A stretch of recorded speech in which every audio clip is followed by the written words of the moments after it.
محترم بہنوں، بھائیوں اور بچوں، السلام علیکم۔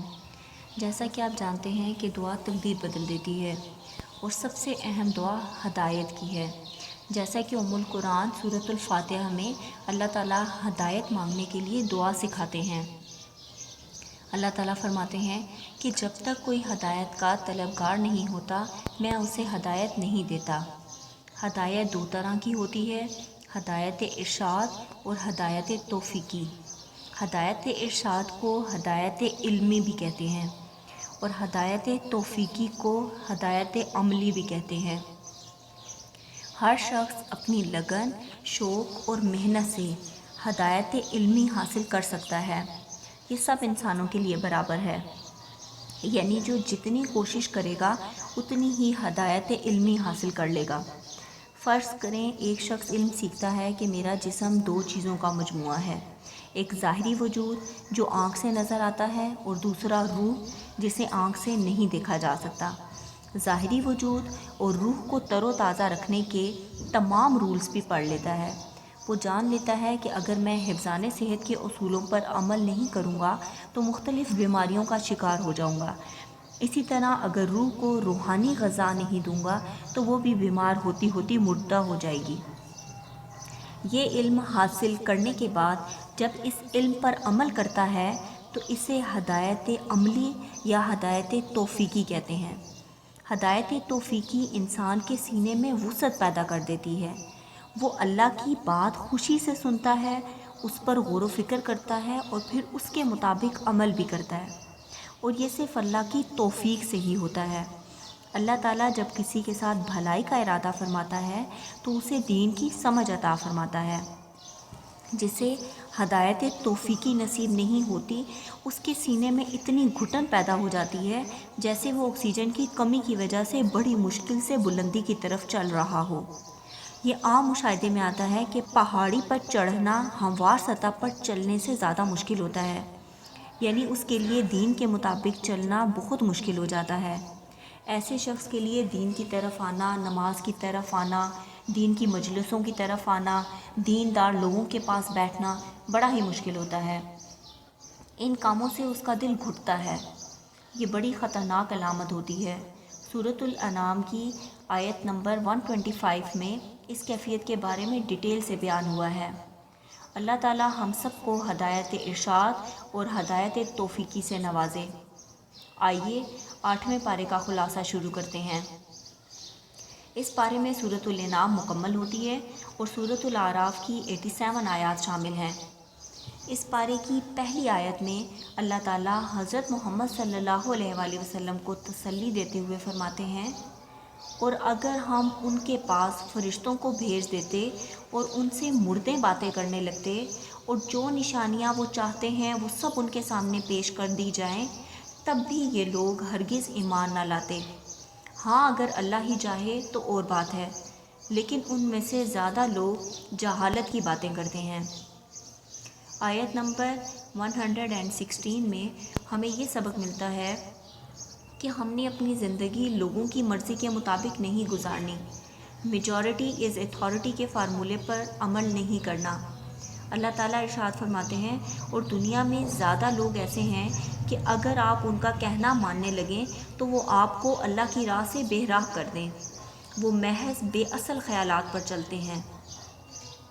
آیت نمبر 151 سے 153 تک اللہ تعالیٰ نے 10 احکام نازل فرمائے ہیں۔ نمبر 1، اللہ کے ساتھ کسی کو شریک مت ٹھہراؤ۔ نمبر 2، ماں باپ کے ساتھ احسان کرو۔ نمبر 3، اپنی اولاد کو مفلسی کے ڈر سے قتل مت کرو۔ نمبر 4، بے حیائی کے جتنے طریقے ہیں ان کے پاس بھی مت جاؤ۔ نمبر 5، جس کا خون کرنا اللہ تعالیٰ نے حرام کر دیا اس کو قتل مت کرو۔ نمبر 6، یتیم کے مال کی اس وقت تک پورے خلوص کے ساتھ حفاظت کرو جب تک وہ شعور کی عمر کو نہ پہنچ جائے۔ نمبر 7، ناپ تول میں کمی نہ کرو۔ نمبر 8، انصاف کرو۔ نمبر 9، اللہ تعالیٰ سے جو عہد کیا اس کو پورا کرو۔ نمبر 10، احکام الہی پر عمل کرو اور صراط مستقیم پر چلو۔ آیت نمبر 158 سے یہ سبق ملتا ہے کہ قیامت کی بڑی نشانیوں کے ظہور کے بعد ایمان لانا کوئی فائدہ نہ دے گا۔ یعنی توبہ قبول نہیں ہوگی۔ نبی صلی اللہ علیہ وآلہ وسلم نے فرمایا کہ قیامت قائم نہیں ہوگی یہاں تک کہ سورج مشرق کے بجائے مغرب سے طلوع ہو۔ پس جب ایسا ہوگا اور لوگ اسے مغرب سے طلوع ہوتا دیکھیں گے تو سب ایمان لے آئیں گے۔ تب نبی صلی اللہ علیہ وآلہ وسلم نے یہ آیت تلاوت فرمائی، یعنی اس وقت ایمان لانا کسی کو نفع نہیں دے گا۔ آیت نمبر 160 اللہ تعالیٰ کے فضل و کرم اور اللہ تعالیٰ کی انسانوں کے ساتھ بے پناہ محبت کو ظاہر کرتی ہے۔ اللہ تعالیٰ ارشاد فرماتے ہیں، جو شخص نیک کام کرے گا اس کو اس کے 10 گنا ملیں گے، اور جو شخص برا کام کرے گا اس کو اس کے برابر ہی سزا ملے گی، اور ان لوگوں پر ظلم نہ ہوگا۔ احادیث کی روشنی سے ثابت ہوتا ہے کہ اللہ تعالیٰ نیکیوں کا اجر کئی 100 گنا بلکہ ہزاروں گنا بڑھا کر دیتا ہے، جبکہ گناہ کی سزا اس کے برابر ہی دیتا ہے، بڑھاتا نہیں ہے۔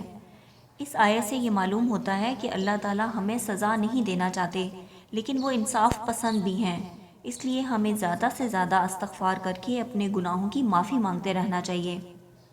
اگلی سورت سورۃ الاعراف ہے۔ یہ مکی سورت ہے، اس میں 206 آیتیں ہیں اور 24 رکوع ہیں۔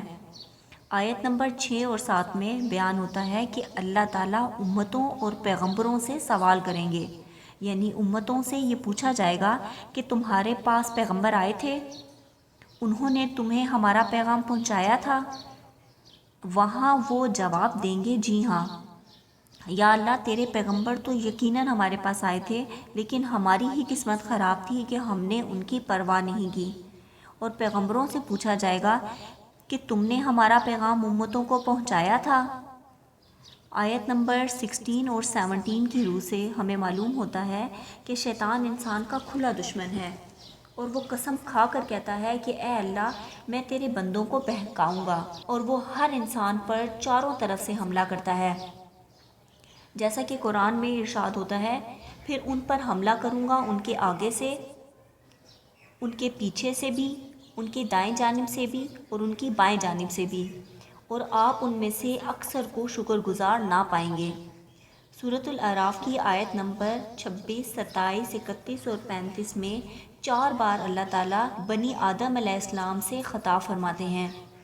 آیت نمبر 26 کی روح سے، اے آدم کی اولاد، ہم نے تمہارے لیے لباس پیدا کیا جو تمہارے جسم کو ڈھانپ دیتا ہے اور تمہاری خوبصورتی میں اضافہ کرتا ہے۔ آیت نمبر 27 میں ارشاد ہوتا ہے، اے اولاد آدم، شیطان تمہیں کسی خرابی میں نہ ڈال دے جیسا کہ اس نے تمہارے ماں باپ کو جنت سے باہر نکلوا دیا تھا۔ آیت نمبر 31 میں ارشاد ہوتا ہے، اے اولاد آدم، تم مسجد کی ہر حاضری کے وقت اپنا لباس پہن لیا کرو اور خوب کھاؤ اور پیو، مگر حد سے مت نکلو، بے شک اللہ حد سے نکل جانے والوں کو پسند نہیں کرتا۔ آیت نمبر 35 میں ارشاد ہوتا ہے، اے اولاد آدم، اگر تمہارے پاس پیغمبر آئیں جو تم ہی میں سے ہوں، جو میرے احکام تم سے بیان کریں، تو جو شخص نیک عمل اور تقوی اختیار کرے سو ان لوگوں کو نہ کوئی اندیشہ ہے اور نہ وہ غمگین ہوں گے۔ آیت نمبر 44 سے 50 تک جنتیوں اور جہنمیوں کے درمیان مکالمہ بیان ہوا ہے، جس کا خلاصہ یہ ہے کہ اہل جنت اہل دوزخ سے مخاطب ہو کر کہیں گے کہ ہمارے رب نے ہم سے جو وعدہ کیا تھا ہمیں اس کے مطابق ملا ہے، تو کیا تمہارے رب نے جو تم سے وعدہ کیا تھا تمہیں بھی اس کے مطابق ملا ہے؟ تو وہ جہنمی کہیں گے ہاں، اور دوزخ والے جنت والوں کو پکاریں گے کہ ہمارے اوپر تھوڑا پانی ہی ڈال دو یا کھانے پینے کے لیے ہی کچھ دے دو جو اللہ نے تمہیں عطا کیا ہے۔ تو جنت والے کہیں گے کہ اللہ تعالیٰ نے یہ چیزیں تمہیں دینے سے منع فرمایا ہے۔ آیت نمبر 59 سے 100 تک 5 قوموں، قوم شعیب، قوم نوح، قوم لوط، قوم عاد اور قوم سمود کے قصے اور ان پر اللہ تعالیٰ کے عذاب کے بارے میں بیان ہوا ہے۔ الحمدللہ 8ویں پارے کی سمری مکمل ہوئی۔ اس پارے کے خلاصے کی روشنی میں ہمیں کچھ کاموں کی عادت لازمی اپنا لینی چاہیے، مثلاً مسجد جانے کے لیے خوب صفائی اور ستھرائی کا اہتمام کرنا، اللہ سبحانہ تعالیٰ کی نعمتوں کو کثرت سے یاد کرنا اور شکر گزار بننا، اکثریت کی پیروی کرنے کی بجائے قرآن و سنت کی پیروی کرنا، حضرت آدم علیہ السلام کو جب جنت سے نکال دیا گیا تھا تو انہوں نے سورۃ الاعراف کی آیت نمبر 23 کثرت سے پڑھی تھی۔ ہمیں بھی اس آیت کو پڑھنے کی عادت ڈالنی چاہیے۔ سورۃ الاعراف میں موجود 5 قوموں کے بارے میں ڈیٹیل سے پڑھنا، گھر والوں کو سنانا اور عبرت حاصل کرنا۔ اللہ تعالیٰ ہمیں قرآنی تعلیمات کو سمجھنے اور اس کے مطابق زندگی گزارنے کی توفیق عطا فرمائے۔ انشاءاللہ جلد ہی 9ویں پارے کی سمری کے ساتھ حاضر ہوں گی۔ اللہ حافظ۔